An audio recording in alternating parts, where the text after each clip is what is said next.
warahmatullahi wabarakatuh. Perkenalkan, saya dengan Dr. Fahriana Azmi MD.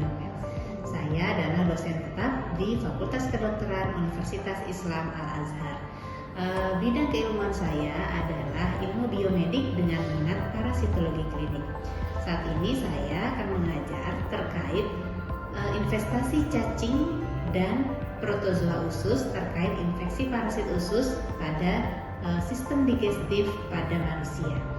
Saya mengajar pada blok digestif 2 atau pencernaan 2 di semester genap tahun ajaran 2024-2025. Learning objektif dari kuliah saya ini adalah yang pertama, mahasiswa mampu memahami morfologi dari cacing usus dan protozoa usus.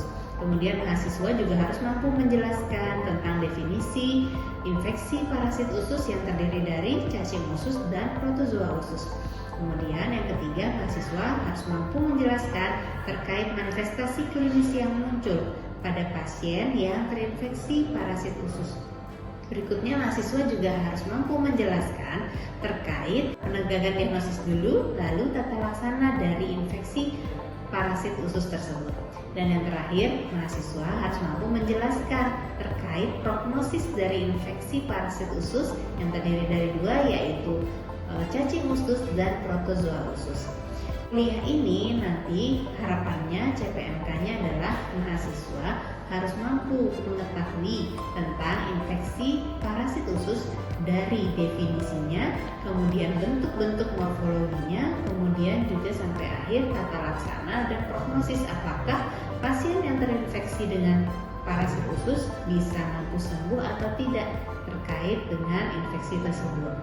Kuliah ini akan dinilai dengan cara penilaian soal di ujian akhir mahasiswa berupa multiple choice question dengan 10 soal untuk penilaiannya. Kompetensi dari kuliah ini adalah 4, sehingga mahasiswa secara tuntas harus mampu menjelaskan pasien yang terinfeksi dari penyebab etiologinya, gejala, penegakan diagnosis laboratorium, dan juga tata laksana bahkan sampai prognosis, jadi sampai pasiennya nanti sembuh. Jadi mahasiswa harus menjelaskan itu semua. Kita akan ke dalam kelas untuk membahas terkait kuliah infeksi parasit usus ini dan investasi cacing pada penyakit digestif 2. Sekian, terima kasih. Warahmatullahi wabarakatuh. Selamat siang. Adik-adik, gimana kabarnya pada siang hari ini? Alhamdulillah, dan muslim ada yang baik. Ya, kuliah saya pada siang hari ini adalah tentang tentang investasi cacing dan lainnya pada sistem digestif. Jadi ini melanjutkan kuliah-kuliah yang sebelumnya, bahwa di dalam sistem digestif 2 kita mempelajari berbagai penyakit yang ada di saluran pencernaan, ya, baik dari mulut sampai ke anus. Baik, kita mulai. Jadi untuk yang akan kita pelajari pada siang hari ini adalah infeksi cacing usus, baik cara siklus hidupnya maupun cara penularannya, kemudian diagnosis serta tata laksana. Begitu juga terkait protozoa usus, karena memang parasit usus ini ada 2 jenis, yaitu cacing dan protozoa.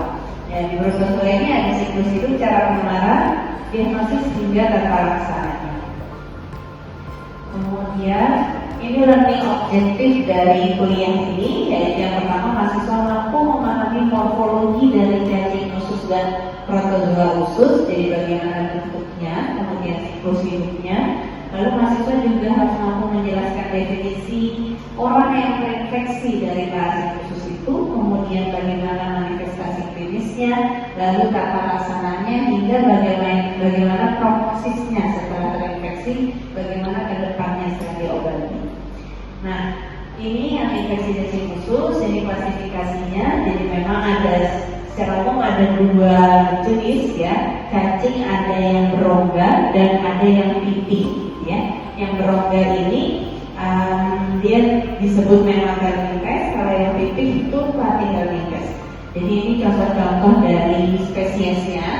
Nah, jadi ada banyak sebenarnya, ini hanya contohnya saja ya. Kalau dia berongga itu dia ada selubungnya seperti tabung yang di dalam tubuhnya. Kemudian kalau yang pipih itu terbagi lagi menjadi dua, ada yang panjang dan ada yang pendek.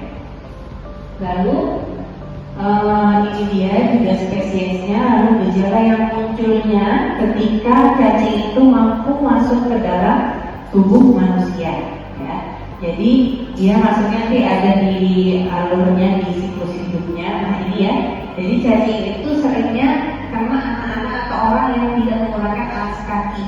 Nah, jadi dari tanah kemudian dia masuk ke sela-sela jari kaki, terus masuk ke aliran darah, dan dia kalau memang dia di usus, habitatnya di usus, dia akan ke usus, dan di situ dia berkembang biak ya. Kemudian ini dia yang Serraniloides stercoralis juga sama, dia punya alur melalui tanah dan ada telur cacingnya. Kemudian kita lanjut untuk penegakan diagnosisnya bisa dengan pemeriksaan darah lengkap, yaitu dengan gejala eosinofilia, dan secara mikroskopis itu dari feses kita bisa temukan telur cacingnya, bahkan cacing dewasanya. Kemudian ini tata laksananya ya, obat-obatannya beserta dosisnya. Kemudian ini yang Ascaris seringkali mengenai anak-anak juga. Ya, diagnosisnya itu seringkali dengan mikroskopis itu bisa terlihat jelas ini telur cacing yang mana, gitu ya. Tata laksananya sudah ditulis di sana. Kemudian ini yang untuk sistosomiasis. Nah ini yang khusus cacing nggak ada di Lombok ya, belum ada, mudah-mudahan tidak di sini ya. Dia ada di Jawa di Sulawesi Tengah. Nah kemudian, nah ini dia diagnosis dan tata laksananya. Khusus untuk sistosoma dia bisa menginfeksi vesika urinaria. Nah sehingga ada gejalanya kencing berdarah atau nyeri di daerah saluran kemihnya, ya. Kemudian ini untuk diagnosis tingkat tinggi bisa pakai PCR ya, jadi bisa deteksi gen cacing tersebut, DNA-nya. Kemudian ini dia melalui danau itu ya, jadi dia telurnya itu harus mampir ke keok dulu ya, kemudian menjadi nerasidium. Jadi yang diperhatikan dari angka 1 yaitu di telurnya, kemudian dia bisa berubah menjadi nerasidium masuk ke dalam keok kemudian masuk ke snail itu siput ya, siput, kemudian dia menjadi serkaria, punya ekor, baru ketika orang berenang di danau itu sehingga bisa terinfeksi. Dia harus berenang ya, bisa juga main gitu ya, bisa juga pesawat di danau, seperti itu bisa terinfeksi. Lalu untuk teniasis ini seringkali cacing pipa ya, disebut cacing pipa, dia pipih dan panjang. Nah, cacing pipa ini seringkali menginfeksi manusia yang memakan undercooked meat, jadi daging yang tidak matang sempurna seperti steak seperti dia atau sate. Nah, ini dia life cycle-nya. Jadi yang terkenal dua itu Taenia saginata dan Taenia solium. Kalau yang saginata itu diperantarai hospesnya sapi, kalau Taenia solium itu diperantarai babi. Nah, kita lanjutkan. Ini dia. Nah, ini gambaran dari telur cacingnya dan cacing dewasanya. Jadi cacing kita yang dewasa itu dia panjang, kemudian bersegmen-segmen. Nah, segmen yang terakhir itu berisi ovarium. Nah, itu yang bisa masuk ke dalam feses manusia dan bisa ditemukan. Jadi itu untuk penegakan diagnosisnya. Kemudian kita lanjutkan. Ini dia disebut dengan proglotid ya, teniasis. Kemudian ini perbedaan di Taenia setelah ditemukan ada satu lagi, Taenia asiatica yang ada di Medan. Ini dia untuk life cycle-nya, silahkan dipelajari. Kemudian ini untuk diagnosis dan tata laksananya. Memang secara umum karena di saluran pencernaan ya ada demam, menggigil, sakit perut, secara umum aja sakit perut. Ya, padahal masih luas kalau kita sebut gejala sakit perut, bisa dispepsia, bisa gastritis, bisa appendicitis, tapi juga bisa terinfeksi cacing, ya, dari virus diare dan lain sebagainya. Lalu tata laksananya yang terkenal memang albendazole yang ada di puskesmas. untuk protozoa, ini adalah spesies yang lebih kecil secara ukuran dibandingkan cacing. Ya, dia punya 4 golongan, yang dari zoopoda, ciliata, flagellata, dan sporozoa. Nah, ini yang masuk ke dalam protozoa itu yang flagellata, dia, kemudian ciliata, balagidium coli, dan rhizopoda yang beta-2. Kalau plasmodium itu dia parasit di darah. Kita tidak pelajari di blok ini gejalanya, ya, bisa nyari perut, bisa juga asimptomatis, tidak bergejala tapi saat diperiksa ada, ya, fesesnya seperti itu. Bisa juga diare berlama. Nah, ini untuk diagnosis dan tata laksananya. Jadi yang utama adalah secara mikroskopis, karena bisa terlihat langsung apa sih ya spesies yang ada di fesesnya manusia tersebut. Cuma ini memang butuh keahlian, yang harus sering melihat mikroskop. Ini metode-metodenya bisa dibaca, tata laksananya juga. Oke, itu mungkin yang bisa saya sampaikan terkait cacing usus dan protozoa usus. Infeksinya itu seringkali bermasalah di buang air besarnya, ya, entah itu dia konstipasi, bisa juga gejala gastrointestinal lainnya seperti penyakit perut dan mual muntah. Itu saja mungkin. Silakan kalau ada yang mau bertanya, ada yang didiskusikan, silakan bisa sebut nama dan apa yang mau ditanyakan. Oke, terima kasih dokter untuk ngobrolnya. Jadi saya ada mau nanya tuh. Kan tadi tuh ada beberapa cacing yang terinfeksi itu gejalanya berbeda-beda. Nah, apakah bisa didiagnosis langsung terkait penyakit tertentu dari gejalanya saja? Terus kalau misalkan gejalanya berbeda, itu apakah membutuhkan pemeriksaan laboratorium untuk memverifikasi apakah benar dia terinfeksi atau tidak gitu. Terus kalau misalkan dibutuhkan pemeriksaan laboratorium itu apa yang paling utama gitu, kayak gold standarnya? Ini terima kasih. Terima kasih ya, bagus sekali pertanyaannya. Dan siapa tadi?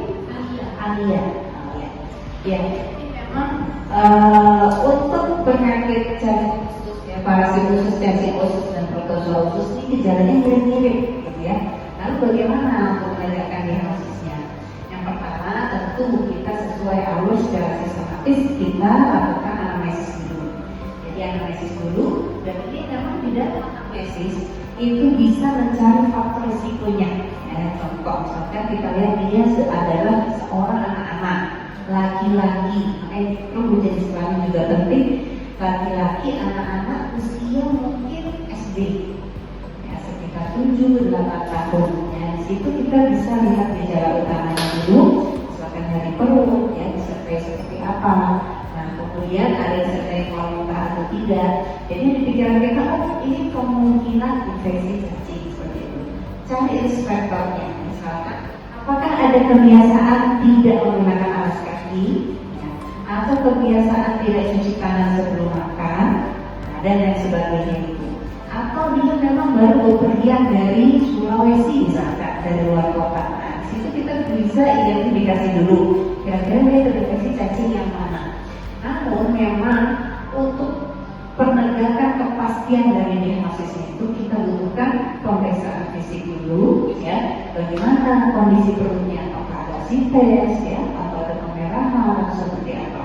Kemudian kalau kita belum menemukan sesuatu yang spesifik, kita lanjutkan ke pemeriksaan laboratorium.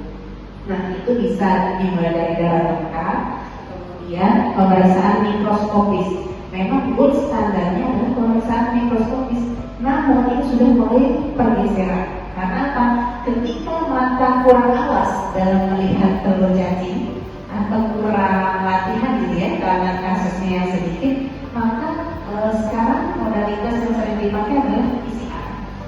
Karena PCR ini meskipun fesesnya sedikit, ya, namun dia mampu mendeteksi DNA dari masing-masing spesies itu.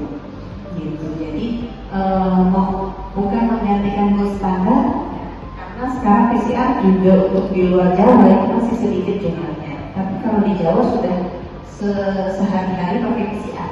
Gitu. Nah, karena itu dia bisa menegakkan diagnosis pasti dia terinfeksi cacing yang mana, nah, sehingga tata laksananya juga tepat. Tapi kalau kita lihat dari tadi, sebenarnya untuk tata laksana cacing usus tidak terlalu jauh berbeda. Nah, sehingga yang ready di puskesmas biasanya obatnya albendazole atau mebendazole, tinggal disesuaikan saja. Jadi kalau sudah mengarah ke cacing usus bisa tanpa menggunakan kepastian dari pemeriksaan lab. Nah, tapi silakan informasikan ke pasien. Kalau keluhan belum membaik bisa kontrol, jadi kita bisa identifikasi lebih lanjut apa penyebab penyakitnya. Gitu? Ada tanggapan? Masa inkubasi. Untuk masa inkubasi dari penderita itu masuknya spesialisasi itu sampai menimbulkan gejala, biasanya paling cepat 1 minggu. Ya, karena dia bukan yang ganas sebenarnya untuk infeksi cacing ini, tapi kalau dibiarkan dia bisa menimbulkan penyakit-penyakit lainnya. Dampaknya cukup jangka panjang, seperti dia bisa menghambat penyerapan sari-sari makanan, ya kan? Jadi orangnya makan, makanya perutnya kembung. Orangnya makan, tapi dia tidak dapat ya gizinya, sehingga biasanya terjadi penurunan gizi kurang. Anak-anak jadi anemia, jadi malas untuk mendengarkan pelajaran di sekolah, sehingga produktivitas anak menurun, gitu ya. Oke, ini saja. Ada lagi? Ya, sama-sama. Yang lain cukup? Satu lagi mungkin terkait proses sudah cukup dipahami? Oke, kalau memang sudah cukup, tidak apa-apa. Nanti sisanya penilaiannya ada tugas, ya. Untuk selain nanti masuk ke soal MCQ, ya. Nanti ada praktikumnya juga untuk para khusus bisa menulis laporan. Nanti kita ketemu di praktikum untuk mengidentifikasi masing-masing portfolionya. Begitu adik-adik. Ya, terima kasih atas perhatiannya, waktunya. Ya, mudah-mudahan kuliah ini bisa dipahami dan bermanfaat untuk adik-adik. Yang kita akhiri dengan hamdalah. Alhamdulillahirabbil alamin. Mohon maaf jika ada salah. Wassalamualaikum warahmatullahi wabarakatuh.